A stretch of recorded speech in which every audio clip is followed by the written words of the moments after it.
Mi nombre es Sergio, tengo 42 años, y nunca pensé que las palabras más dolorosas que escucharía en mi vida vendrían de la persona a la que más amaba en el mundo, mi hijo, Diego. Era el día del padre cuando, frente a toda la familia, él levantó su vaso y dijo: «Quisiera tener otro padre, mi padrastro es todo lo que tú nunca fuiste». Sentí como si me arrancaran el corazón a mano limpia. Pero en lugar de derrumbarme, tomé una decisión. No iba a responder con gritos, sino con la verdad.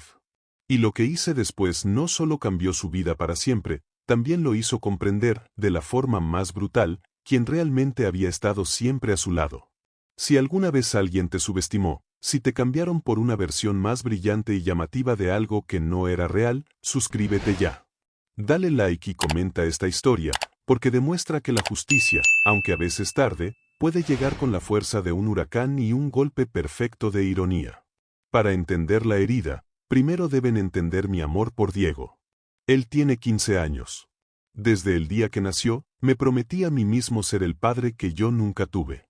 Mi propio padre fue una figura ausente, un fantasma en mi infancia. Así que juré romper ese ciclo. Estuve presente en cada partido de fútbol, incluso bajo la lluvia. Me quedé despierto en cada noche de fiebre. Trabajé doble turno durante años en mi taller de carpintería, no para comprar lujos, sino para pagar su educación, para asegurarme de que nunca le faltara nada. Cada trozo de madera que lijaba, cada mueble que construía, llevaba su nombre en mi mente. Pero la vida, con sus ironías crueles, me puso en la peor de las situaciones. Mi exesposa, Laura, se volvió a casar 2 años después de nuestro divorcio. Su nuevo marido, Mauricio, era el opuesto a mí. Yo era un hombre de manos callosas y pocas palabras, él era un hombre de sonrisas deslumbrantes y discursos encantadores. Yo construía cosas sólidas, él vendía humo con una elocuencia que hipnotizaba. En público, era el padrastro perfecto, llevaba a Diego a conciertos, le compraba los videojuegos más caros, le hablaba como un amigo. En privado, yo sabía que era un manipulador, un hombre que construía su pedestal sobre la demolición de otros. El día del desastre fue un domingo, el día del padre. Laura, en un gesto que ella llamó de madurez, organizó un almuerzo con la familia de ambos para celebrar a los 2 padres de Diego. Acepté ir, en contra de mi instinto, porque mi único deseo era pasar tiempo con mi hijo. El ambiente en el restaurante era tenso, una cordialidad forzada que se podía cortar con un cuchillo. Mauricio, como siempre, era el centro de atención, contando anécdotas de sus exitosos negocios, mientras yo permanecía en un segundo plano, observando.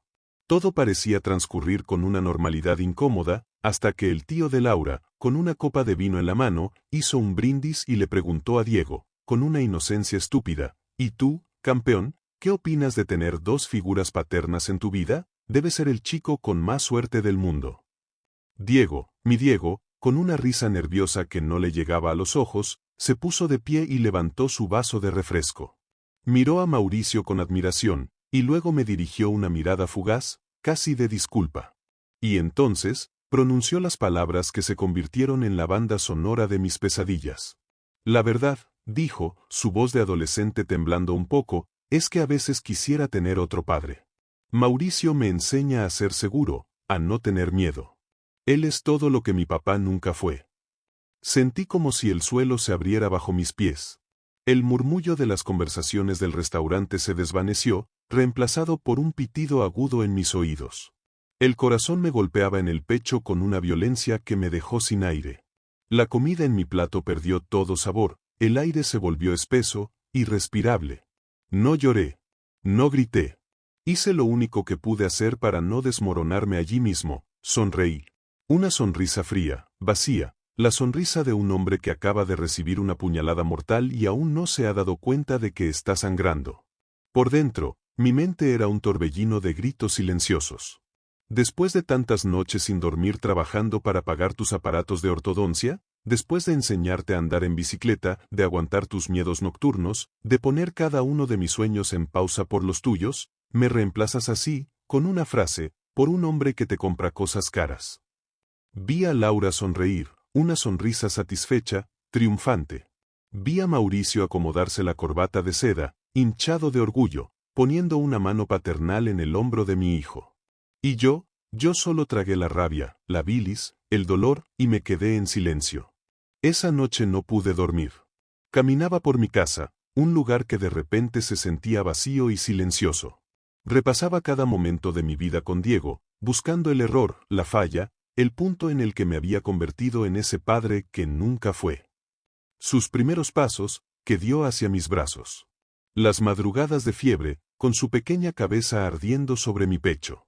Los partidos de fútbol bajo la lluvia, yo gritando desde la banda, ronco y empapado. ¿Cómo podía un adolescente, mi propio hijo, borrar todo eso con una frase aprendida? Al principio, mi primer impulso fue el de la rendición. Alejarme, dejar que vivieran en su mundo de mentiras, esperar a que el tiempo le mostrara a Diego la verdad. Pero no. Mientras el sol comenzaba a teñir el cielo de un gris pálido, comprendí algo. No iba a permitir que un manipulador y una madre irresponsable destruyeran la imagen que mi hijo tenía de mí. No iba a dejar que reescribieran mi historia. Mi venganza no sería un golpe impulsivo y furioso. Tenía que ser fría, inteligente, impecable. Y lo sería. Empecé a observar a Mauricio, ya no con los ojos de un rival celoso, sino con los ojos de un cazador. El hombre que todos alababan como un ejemplo de éxito tenía grietas por todas partes. Gastaba dinero que era evidente que no tenía. Presumía de coches de lujo que, como descubrí más tarde, eran alquilados. Trataba con un desprecio apenas disimulado a los camareros, a los aparcacoches, a cualquiera que considerara por debajo de él. Y se embriagaba en cada reunión, disfrazando su alcoholismo de carisma social. Un día, revisando registros públicos en Internet, tiré del primer hilo. Mauricio tenía una estela de pequeños negocios fallidos, deudas ocultas y hasta un par de demandas laborales de antiguos empleados a los que nunca les había pagado. La ironía era deliciosa. El hombre al que mi hijo consideraba un mejor padre, el modelo de éxito, estaba hundido hasta el cuello en un pantano de mentiras y fracasos. Guardé cada documento, cada prueba. Creé una carpeta en mi ordenador y la llamé, con un humor negro, el verdadero Mauricio. Y esperé. Sabía que la paciencia, esa cualidad que tanto me habían criticado, era ahora mi mayor aliada. La ocasión perfecta llegó con el cumpleaños número 16 de Diego. Laura y Mauricio, por supuesto, organizaron una gran fiesta. Alquilaron un salón, contrataron a un DJ, invitaron a todos los amigos de Diego y a toda la familia. Querían que fuera una demostración de su estatus, de su familia perfecta y unida. Yo sabía que ese era el escenario. Si mi hijo me había condenado en público, también en público tendría que conocer la verdad. Llegó el día del ajuste de cuentas. La fiesta estaba en pleno apogeo. Música alta, luces de colores, adolescentes riendo. En un momento, la música se detuvo para los discursos. Laura habló sobre la maravillosa y moderna familia que habíamos formado. Y luego Mauricio, con su voz engolada y su sonrisa de vendedor, tomó el micrófono. Diego, campeón, dijo, poniendo una mano sobre el hombro de mi hijo. Sabes que para mí eres como un hijo. Y en este último año, creo que he sido más padre para ti que el hombre que simplemente te engendró. Algunos rieron, incómodos. Otros me miraron con una lástima que me revolvió el estómago. El fuego me quemaba por dentro, pero mantuve la calma. Cuando terminó su discurso y los aplausos se apagaron, llegó mi turno. Caminé lentamente hacia el escenario improvisado. Un silencio expectante se apoderó de la sala. Tomé el micrófono. Diego, hijo, feliz cumpleaños. Hoy cumples 16 años. Eres casi un hombre. Y como hombre, mereces la verdad. Hace unos meses, dijiste unas palabras que me dolieron más que nada en este mundo. Pero un padre verdadero no responde al dolor con odio. Responde con la verdad. Saqué de mi portafolio la carpeta con los documentos. Con un pequeño proyector que había traído, la imagen se encendió en la pared blanca detrás de mí. Y entonces, uno por uno, mostré todo, las demandas por impago, los registros de sus empresas en quiebra, los testimonios de ex socios a los que había estafado. El murmullo inicial se convirtió en gritos ahogados. Vi a Laura ponerse pálida como un fantasma. Vi a Mauricio intentar correr hacia el proyector para apagarlo, pero ya era demasiado tarde. Su máscara, su fachada de hombre exitoso, se había hecho añicos frente a todos. Pero la revuelta final, el giro que nadie, absolutamente nadie, esperaba, estaba por llegar. Pero la mentira más grande de Mauricio no es sobre el dinero, continué, mi voz ahora resonando con un peso nuevo. La mentira más grande es sobre cómo ha financiado su vida durante el último año. Proyecté un último documento. Era un contrato de inversión. Hace un año, queriendo creer que un hombre que hacía feliz a mi hijo merecía una oportunidad, decidí invertir en el nuevo negocio de Mauricio. Lo hice de forma anónima, a través de una sociedad de inversión que creé hace años. Mauricio nunca supo de dónde venía realmente el dinero que lo salvó de su última quiebra. El silencio era tan profundo que se podía oír el zumbido de las luces. Mauricio, el dinero que has estado presumiendo, esta fiesta que estás dando, el coche que conduces y con el que impresionas a mi hijo, todo ha sido posible gracias al Padre Ñu, al que tanto desprecias. Yo fui tu inversor anónimo. Yo fui tu salvavidas. Y ahora, dadas tus evidentes prácticas fraudulentas y tu engaño, como principal accionista de tu empresa, voy a solicitar una auditoría completa y la disolución inmediata de nuestra sociedad. Diego, con los ojos muy abiertos, me miraba en estado de shock.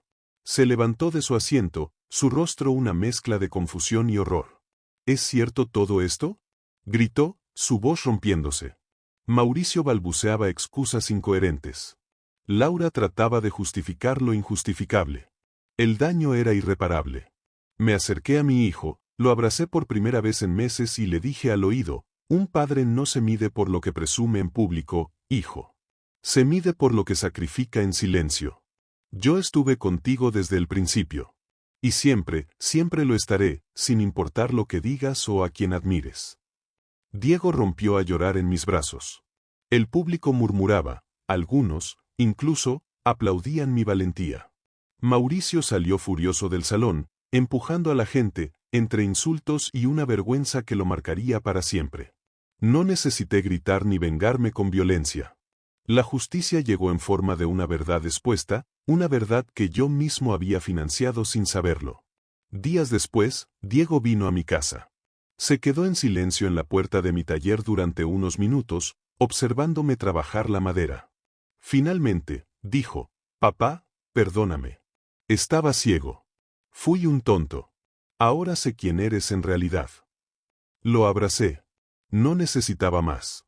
Mi venganza no había sido destruir a Mauricio, había sido recuperar a mi hijo. Aprendí que el amor verdadero no necesita gritarse ni presumirse, pero la mentira sí necesita un disfraz brillante. Y que, a veces, la venganza más dulce y más completa no es destruir con las manos, sino dejar que la verdad, silenciosa y paciente, destruya la farsa que los demás han construido. ¿Alguna vez alguien intentó reemplazarte o menospreciarte en tu propia vida? Cuéntamelo en los comentarios. No olvides suscribirte y activar la campanita para más historias donde la justicia, al final, llega fría, y es absolutamente perfecta.